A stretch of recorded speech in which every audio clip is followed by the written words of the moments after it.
Halo adik-adik, apa kabar?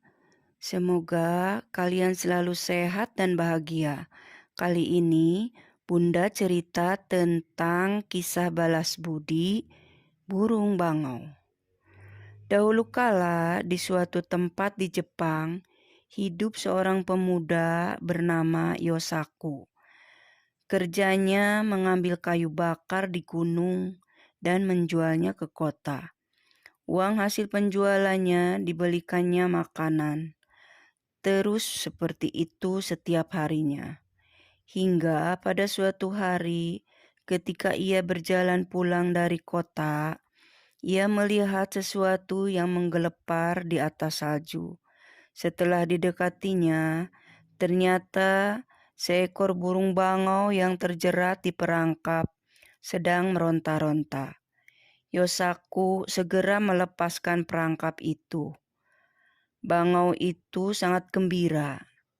Ia berputar-putar di atas kepala Yosaku beberapa kali sebelum terbang ke angkasa. Karena cuaca yang sangat dingin, sesampainya di rumah, Yosaku segera menyalakan tungku api dan menyiapkan makan malam. Saat itu terdengar suara ketukan pintu di luar rumah. Ketika pintu dibuka, tampak seorang gadis yang cantik sedang berdiri di depan pintu. Kepalanya dipenuhi dengan salju. "Masuklah, nona gadis pasti kedinginan. Silahkan hangatkan badanmu dekat tungku," ujar Yosaku. "Nona mau pergi kemana sebenarnya?" tanya Yosaku. "Aku bermaksud mengunjungi temanku, tetapi karena salju turun dengan lebat, aku jadi tersesat. Bolehkah aku menginap di sini malam ini?" "Boleh saja, Nona, tapi aku ini orang miskin, tak punya kasur dan makanan," kata Yosaku. "Tidak apa-apa, aku hanya ingin diperbolehkan menginap." Kemudian gadis itu merapikan kamarnya dan memasak makanan yang enak. Ketika terbangun keesokan harinya, gadis itu sudah menyiapkan nasi. Yosaku berpikir bahwa gadis itu akan segera pergi. Ia merasa kesepian. Salju terus turun dengan lebatnya. "Tinggallah di sini sampai salju reda."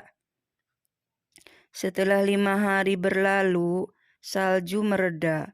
Gadis itu berkata kepada Yosaku, "Jadikan aku sebagai istrimu dan biarkan aku tinggal terus di rumah ini." Yosaku merasa bahagia menerima permintaan itu. "Mulai hari ini, panggillah aku Otsuru," ujar si gadis. Setelah menjadi istri Yosaku, Otsuru mengerjakan pekerjaan rumah dengan sungguh-sungguh. Suatu hari, Otsuru meminta suaminya Yosaku membelikannya benang karena ia ingin menenun. Otsuru mulai menenun. Ia berpesan kepada suaminya agar jangan sekali-kali mengintip ke dalam penyekat tempat Otsuru menenun. Setelah 3 hari berturut-turut menenun tanpa makan dan minum, akhirnya Otsuru keluar. Kain tenunannya sudah selesai. "Ini tenunan Aya Nishiki. Kalau dibawa ke kota pasti akan terjual dengan harga mahal." Yosaku sangat senang karena kain tenunannya dibeli orang dengan harga yang cukup mahal. Sebelum pulang, ia membeli bermacam-macam barang untuk dibawa pulang. "Berkat kamu, aku mendapatkan uang sebanyak ini. Terima kasih istriku. Tetapi sebenarnya Para saudagar di kota menginginkan kain seperti itu lebih banyak lagi. Baiklah, aku akan buatkan, ujar Otsuru. Kain itu selesai pada hari keempat setelah Otsuru menenun. Tetapi tampak Otsuru tidak sehat dan tubuhnya menjadi kurus. Otsuru meminta suaminya untuk tidak memintanya menenun lagi. Di kota, sang saudagar meminta dibuatkan kain satu lagi untuk kimono Tuan Putri. Jika tidak, maka Yosaku akan dipenggal lehernya. Hal itu diceritakan Yosaku pada istrinya. Baiklah, akan kubuatkan lagi. Tetapi hanya satu helai ya, kata Otsuru. Karena cemas dengan kondisi istrinya yang makin lemah dan kurus setiap habis menenun, Yosaku berkeinginan melihat ke dalam ruangan tenun. Tetapi ia sangat terkejut ketika yang dilihatnya di dalam ruangan menenun ternyata seekor bangau sedang mencabuti bulunya untuk ditenun menjadi kain, sehingga badan bangau itu hampir gundul kehabisan bulu. Bangau itu akhirnya sadar dirinya sedang diperhatikan oleh Yosaku. Bangau itu pun berubah wujud kembali menjadi Otsuru. Akhirnya kau melihatnya juga, ujar Otsuru. Sebenarnya aku adalah seekor bangau yang dahulu pernah kau tolong.